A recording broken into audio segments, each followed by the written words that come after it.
সবাইকে, কেমন আছো তোমরা সবাই? গরমে নিশ্চয়ই খারাপই আছো। আমার তো প্রচুর গরম হচ্ছে, আর এই কদিন ভীষণ ভীষণ গরম পড়ছে। আর আমি আজকে বানিয়েছি আমের চাট বানিয়েছি। আর এখন 5টার মতো বাজতে যাচ্ছে।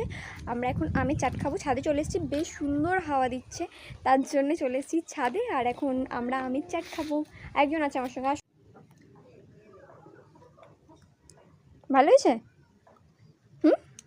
কি দারুণ হয়েছে, কি দারুণ হয়েছে বাবা। কি টেস্টি হয়েছে।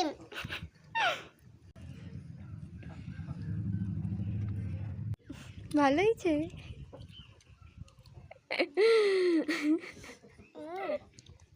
আর এই যে দেখো, আমার দিদা আম কেটে হলুদ মাখিয়ে রোদে শুকুর দিয়েছে আচার বানাবে বলে।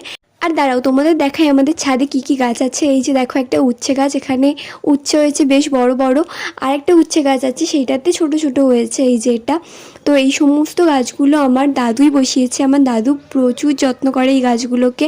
আর আমার দাদু যাই গাছ বসাক না কেন, খুব সুন্দর ফলন হয়, আর গাছগুলোও ভীষণ সুন্দর হয়।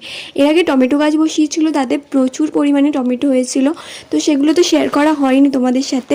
বাট আমার দাদু খুব ভালো এই গাছগুলোকে যত্ন করে। এই যে একটা কাঠগোলাপ, এটা আমি কলেজের ওখান থেকে, মানে ফুলেশ্বরের ওখান থেকে আমি এনেছিলাম, সেটাকেও অনেক সুন্দর যত্ন করেছে। আর এটা হচ্ছে চন্দ্রমল্লিকা, এখন তো ফুলের সিজন না, বাট যত্ন করে, গাছটা ভীষণ সুন্দর আছে। তো দেখা হচ্ছে নেক্সট ভিডিওতে, টাটা।